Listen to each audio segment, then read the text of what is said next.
All right, welcome to lesson 6.4, composite functions. The word composite means a combination of things. And so what we're doing here is we are building new functions by combining two different functions. And the way we're doing that is putting one of the functions into the other function.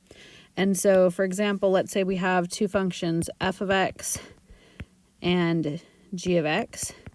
So we can combine those two by putting one of them into the other one. For example, if we put the function g of x into the function f of x.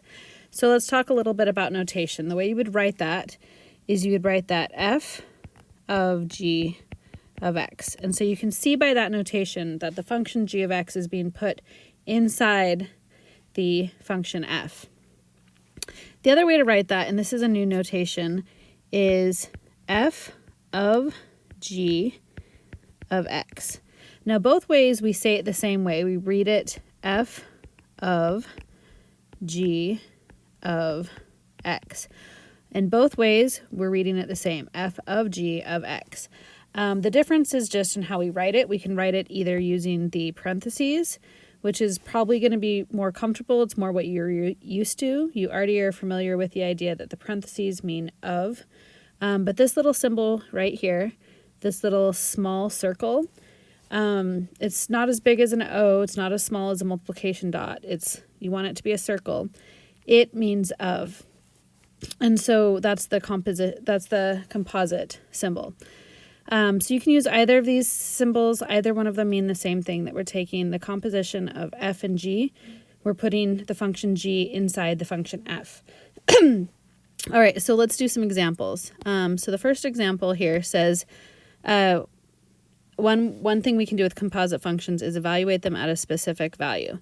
So for example, if we wanted to find f of g of 2, and again we could write that in either of those two notations, either f of g of 2 written with parentheses or using the composite symbol, f of g of 2. All right, and so we have our two functions. We have our two functions right here. There's f and there's g.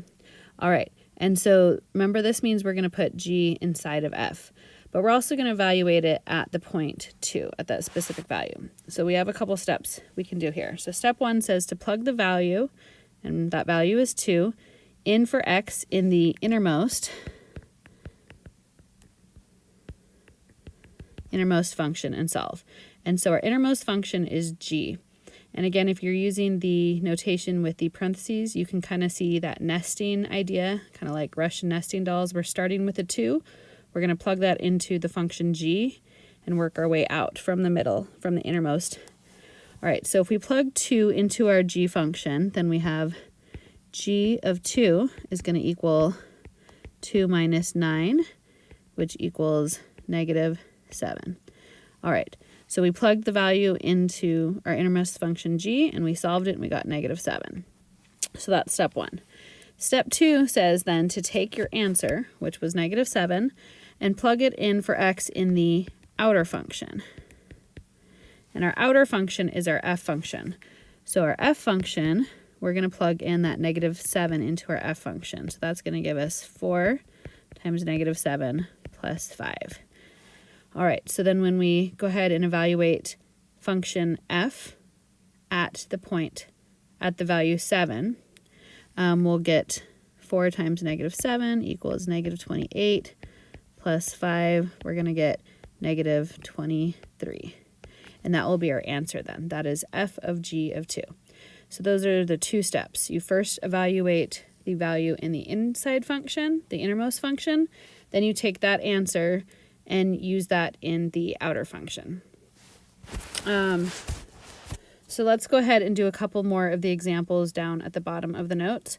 So that actually was the very first example they gave us here, because these are the same, f and g are the same as what we used in those examples there. So that is negative 23. Let's look at example 2. So for example 2, it is k of h of 3. So we're going to start with our value 3, and we're going to plug it into our k equation, which is this equation right here.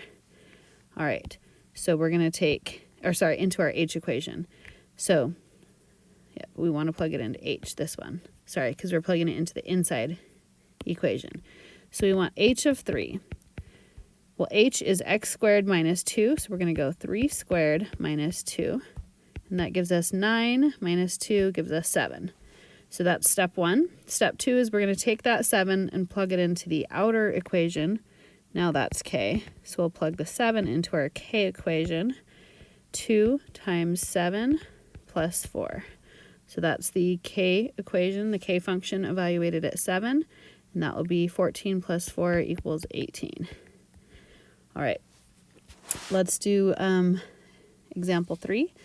So again, our value is -1, and we're going to plug it into function m.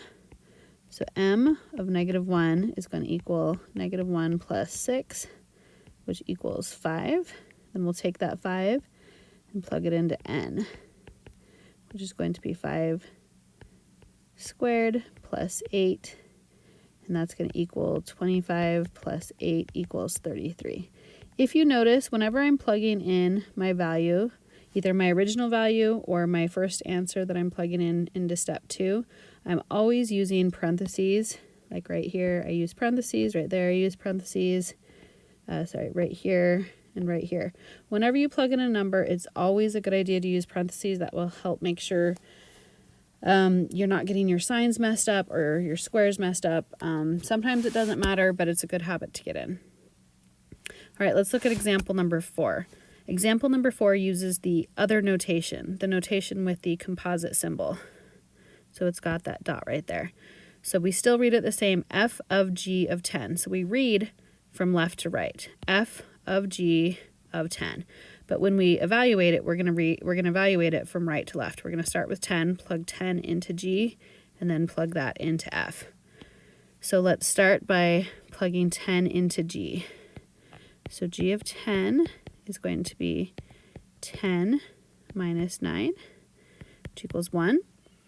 So we plugged the 10 into g. Now we're going to take that answer. We got 1.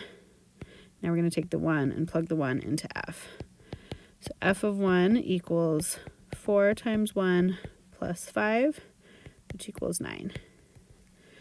All right, let's go through example 5. N of h of -2. So we'll evaluate h at -2. -2 squared minus 2. And here's where those parentheses really help, because we want to make sure we're taking the square of -2. Not just 2 and then making it negative. We want to take the square of -2. So -2 times -2 equals +4. Then subtract 2, and we're left with 2. So that's step 1, is getting that first answer. So we take that first answer and we plug that into our n equation. So n of 2 is going to be 2 squared plus 8. 2 squared is 4 plus 8 equals 12. All right, last one of these, and then we'll go back up to the notes. K of m of 0. So plug 0 into m. That's going to give us 0 plus 6, gives us 6. And then take that 6 and plug it into k. Ooh.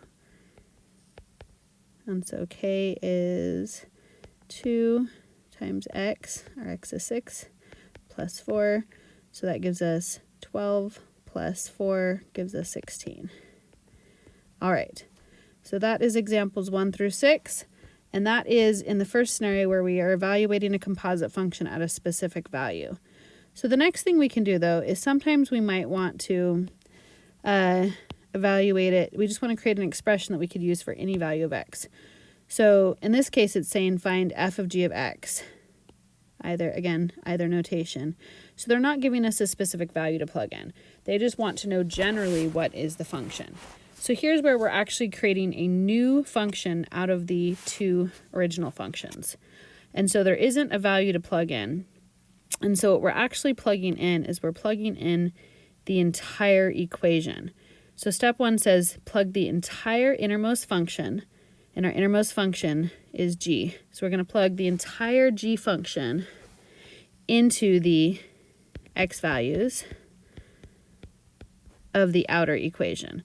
So all of g, and I'm going to circle just this part of it, all of g is going to get plugged in for the x value right there in h. So that's step 1. So let's go ahead and try to do that. So when we're doing this, I actually start with the outside equation and I write what it is. So f equals 4x plus 5, and then I write it again, but instead of x, I write what my g is, x minus 9 plus 5.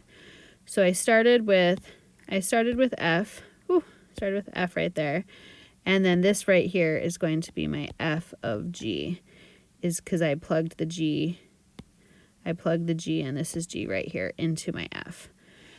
All right, so that's step one, is I took the entire innermost function g right there, and I plugged it in for the x value of the outer function f. Step two is just to simplify where possible. All right, so we're going to simplify. In this case, that means distributing. So we distribute and we get 4x minus 36, because 4 times negative 9 is negative 36, plus 5, and so we get 4x minus 31. So that is our equation simplified. All right, so that takes a little bit more work, but that gives us an equation, an expression that we can use for any value of x. So let's go ahead and do the examples now for those. So example 7, k of g of x. All right, so k equals 2x plus 4. And we want to plug g, we want to plug this g in for the x. All right, so k of g is going to equal 2, and then let's put g right in there. Again, our g is x minus 9 plus 4. All right, so we plug g in for that x, so now we can simplify. 2x minus 18 plus 4, and then we get 2x minus 14. So that is k of g. All right, example 8, f of h of x. So we're going to plug the h function into the f function. So let's write what our f function is. Our f function is 4x plus 5, and we're going to take h and plug it into that x. So f of h is going to equal 4, and then let's put our h equation in there, x squared minus 2, and we still have plus 5. So all we did is we rewrote h, but then we put we rewrote f, but we put h inside. All right, so now let's distribute and simplify. So that's going to equal 4x squared minus 8 plus 5. Combine our like terms, and we have 4x squared minus 3. All right. And I guess I could have written what it is that equals. That equals either, you could either write it in either notation. I'll leave it in the notation the way they gave it to us. So the f of h of x. All right, last one.